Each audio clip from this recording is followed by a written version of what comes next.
नमस्कार मेरे प्रिय साथियों, आप सभी का अपने इस YouTube चैनल HSP क्लासेज में स्वागत है। आज हम आपको सिखाने वाले हैं सेंट्रल आइडिया, जो कि क्लास 12th में प्रत्येक बार पूछी जाने वाली है। ये आपके सामने लिखा हुआ कीपिंग क्वाइट, ठीक है। अभी हम आपको बताएंगे कीपिंग क्वाइट आखिर है क्या, इस पूरे सेंट्रल आइडिया में किसके बारे में चर्चा की गई है। आपके पास दो रास्ते हैं, एक तो आप इसका स्क्रीनशॉट लेकर आप तैयार कर लीजिए, याद कीजिए, तब एक रास्ता है। अगर आपके पास समय हो, थोड़ा 4-5-6 मिनट का अगर समय देना चाहेंगे, तो मैं इसको जो है कि आपके सामने अच्छे से प्रस्तुत कर दूंगा। उसके बाद लाइफ टाइम तक आपको ये कीपिंग क्वाइट किस पर आधारित है, इसका सारांश हमेशा हमेशा याद हो जाएगा कि आखिर वास्तव में ये पोयम किस पर आधारित थी, इसका सेंट्रल आइडिया क्या था। बहुत सरल शब्दों में हम लेकर आए हुए हैं और आपको हम सिखाने का प्रयास करते हैं। आइए देखिए करा कि कीपिंग क्वाइट, कीप मतलब होता है रखना, ठीक है। पुट मतलब कीप मतलब रहना, कीपिंग मतलब रहते हुए, क्वाइट मतलब शांत, ठीक है। करा कि कीपिंग क्वाइट एक शब्द अब बोला जाता है कि कहते हैं ना कीप क्वाइट, कीप क्वाइट मतलब होता है बिल्कुल शांत हो जाइए, समझ पा रहे हैं। तो करा कि ये कीपिंग क्वाइट शांत रहते हुए या शांति पर ही बनाया गया हुआ है, ठीक है। शांति मतलब चुप, आप शांत रहिए, एकदम खामोश रहिए, वही के बारे में चर्चा किया जाएगा, ठीक है।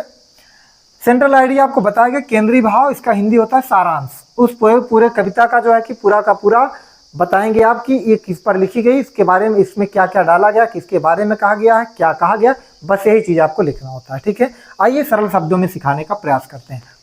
The poem Kavita keeping quiet, ये जो कीपिंग क्वाइट कविता है, इज रिटन लिखी जाती है बाई पाब्लो नेरूडा।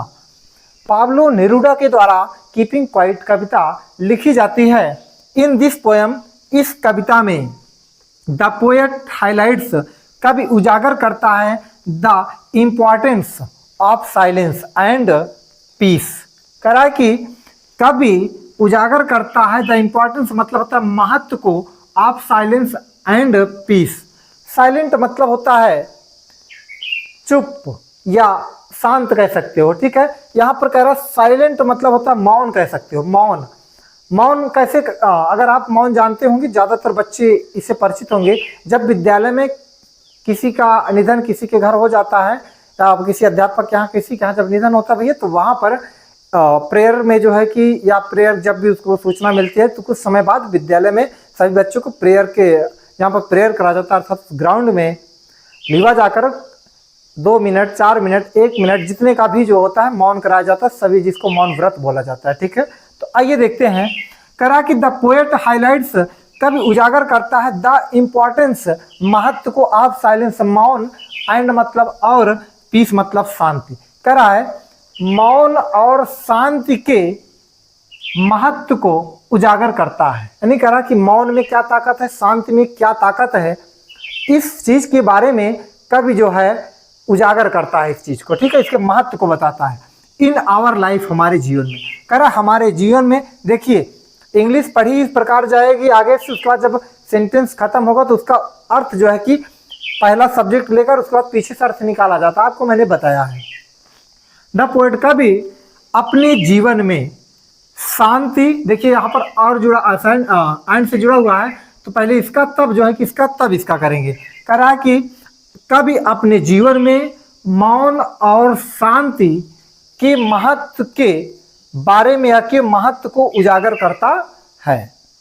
द पोएट, कवि सजेस्ट मतलब सुझाव देता है, कवि सुझाव देता है all person of the world, दुनिया के सभी व्यक्तियों को कवि सुझाव देता है दैट की वी ऑल शुड स्टॉप, हम सबको, यानी हम सभी को, शुड मतलब चाहिए, स्टॉप मतलब रोक देना, हम सभी को रोकना चाहिए, ऑल दियर एक्टिविटीज, सभी अपने सभी क्रियाकलापों को। करा कि सुझाव देते हैं, कभी सुझाव देता है, कहता है कि हम सबको अपने सभी क्रियाकलापों को रोक देना चाहिए, रोक देना चाहिए फॉर अ वाइल।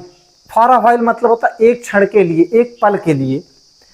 एंड मतलब और, spend our few moments in quiet and motionless. करा है एंड मतलब और, स्पेंड मतलब खर्च करना चाहिए, बिताना चाहिए, आवर अपना, फ्यू मतलब कुछ, मोमेंट्स, अपने कुछ मोमेंट मतलब पल या समय, अपने कुछ समय को बिताना चाहिए इन क्वाइट, शांति में, यानी शांत अवस्था में, एंड मतलब और मोशनलेस, मोशन मतलब होता है गति, लेस मतलब जिसमें गति ना हो, इसका मतलब स्थिर।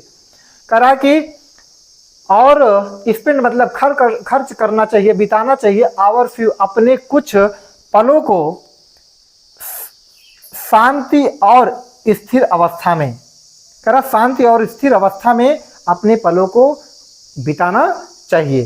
द पोएट सेज, कवि कहता है दैट कि वी ऑल, हम सब, आर मतलब है इन मतलब में, ट्रबल मतलब परेशानी, हम सब परेशानी में हैं। कब कहता है हम सब परेशानी में हैं, बिकॉज क्योंकि, वी ऑलवेज, हम ऑलवेज मतलब सदैव, रिमेन मतलब रहते हैं, इन हरी एंड रस, हरी मतलब जल्दबाजी में, एंड मतलब और रस मतलब भाग दौड़ में, क्योंकि हम सब यानी हम सदैव जल्दबाजी और दौड़ भाग में रहते हैं, इसीलिए हम सब क्या हैं, we all are in trouble, हम सब परेशानी में हैं। चलिए ठीक है, सो इसलिए वी ऑल शुड, इसलिए वी ऑल हम सबको, शुड मतलब चाहिए, रिमेन मतलब रहना, इसलिए हम सबको रहना चाहिए क्वाइट मतलब शांति अवस्था में, एंड मोशनलेस स्थिर, करा हम सबको मौन, ठीक है, मौन या कर शांति अवस्था और स्थिर अवस्था में रहना चाहिए, हम सबको शांत और स्थिर रहना चाहिए। करा फिर देखिए for a moment, for a moment, for a while, इसका दोनों का मतलब होता है एक क्षण के लिए, ठीक है, हम सबको कुछ पल के लिए जो है कि शांत और स्थिर रहना चाहिए। टू अंडरस्टैंड, समझने के लिए, देमसेल्व्स मतलब स्वयं को, यानी खुद को समझने के लिए, अपने आप के अंदर के प्रतिभा को समझने के लिए हम सबको कुछ पल शांत रहना चाहिए। शांत अवस्था में, स्थिर अवस्था में अपने पलों को, अपने जीवन के पल को, अपने जीवन के इस क्षण को, महत्वपूर्ण क्षण को अपने पर व्यतीत करना चाहिए, अपने खुद पर सोचना चाहिए। वेरी वेल, अच्छे तरीके करा कि अच्छे तरीके से खुद को समझने के लिए कुछ क्षण शांत और स्थिर बिताना चाहिए हम सबको, करा कि हम सबको बिताना चाहिए कैसे, शांत और स्थिर कुछ पल के लिए, काहे लिए बिताना चाहिए, क्योंकि टू अंडरस्टैंड देमसेल्व्स, करा कि समझने के लिए, देमसेल्व्स मतलब स्वयं को, वेरी वेल अच्छे तरीके से, अगर आपको खुद को पहचानना है, खुद की प्रतिभा को, खुद के बारे में अगर अच्छे से जानना है, तो आप स्थिर अवस्था में, शांत अवस्था में बैठ जाइए और अपने पर विचार कीजिए, आपको खुद ये पता चलेगा आखिर वास्तव में आप हैं क्या, ठीक है।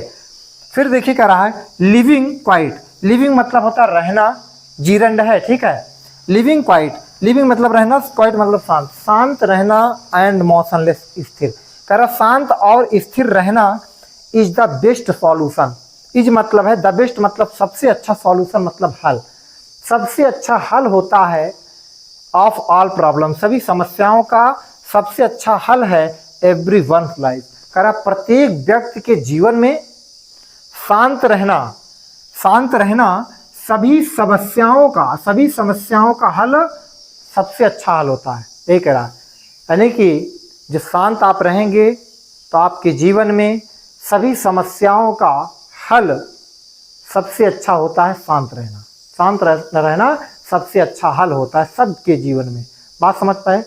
तो इसका मतलब ये बताया गया है साइलेंस एंड पीस, इसके बारे में चर्चा की गई, यानी मौन और शांत, यानी मौन रहकर आप देखिए, बुरा समय कुछ पल के लिए आता है, हमेशा के लिए कभी बुरा पल नहीं आता है, कुछ पल के लिए बुरा समय आएगा जरूर, लेकिन अगर आप उस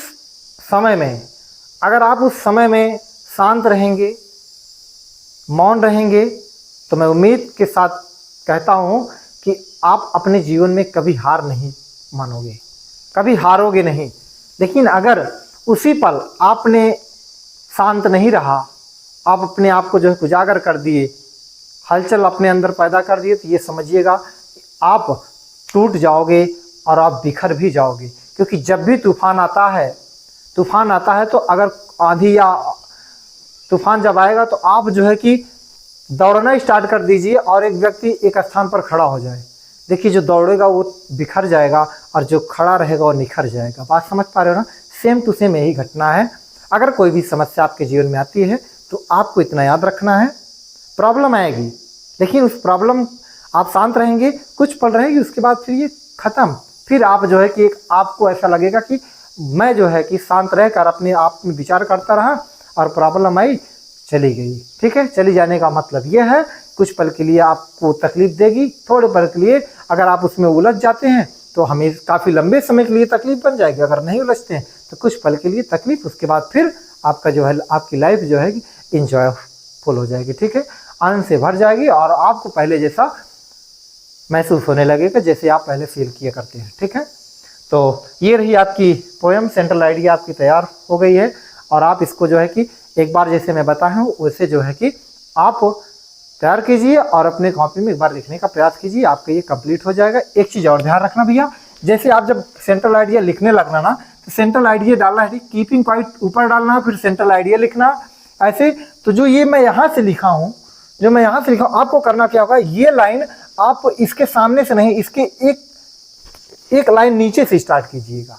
इस चीज़ को यहाँ से स्टार्ट कीजिएगा एक लाइन नीचे से, ताकि ये होता है जो बोर्ड के एग्जाम में कॉपी चेक करने वाला एग्जामिनर होता है उसको देखने में आपकी जो सेंट्रल आइडिया अच्छी दिखे, क्योंकि जो चीज़ देखने में अच्छी होगी वही चीज़ हर इंसान को पसंद है ना। तो फिर ऐसा कार्य करिए जैसे कि उनको भी पसंद आए, ऐसा ना रहे काटा पीटी मत कीजिए। हाँ, एक आध सेंटेंस इसमें छूट जाता तो परेशान होने की बात नहीं है, लेकिन मैं ये कहूँगा कि ये इतना चीज़ आपको लिखना अनिवार्य। ज़्यादा तो बड़ा है नहीं, कीपिंग क्वाइट ज़्यादा बड़ा नहीं है, आई थिंक ऑफ इट ये भी बड़ा नहीं है, एकदम नॉर्मल में। हाँ, अगर माई मदर एट 66 अगर आपको बड़ी लगती है तो आप उसमें एक दो जो होता है कि सेंटेंस उसको हटा दीजिए बीच में जहाँ आपको हार्ड लगता हो। वैसे तो हार्ड नहीं, एकदम आसान है। तो चलिए फिर मिलते हैं। और एक चीज़ ध्यान रखना कि थोड़ा लाइक सब्सक्राइब कर दीजिएगा, इससे क्या होगा कि हमें भी मोटिवेशन मिलेगा कि आपके लिए वीडियो बनाते रहें और आपको सिखाने का प्रयास करते रहें। और बाकी कोई ज़बरदस्ती नहीं है, अगर आपका दिल करे तब जो है कि लाइक सब्सक्राइब कीजिए। तो करेंगे तब भी, नहीं करेंगे तब भी मैं आपके लिए जो है कि तैयार रहूँगा। और आपके जो है कि ये जितने भी प्रश्न, जितने भी ग्रामर सेक्शन से संबंधित है या किताब से रिलेटेड है, मैं प्रयास कर रहा हूँ कि आप तक पहुँचाने का। और आप जो है कि इसको देखिए और सीखिए और अपने लाइफ का एंजॉय कीजिए। Thanks for watching my dear friends. मिलते हैं अगले वीडियो में।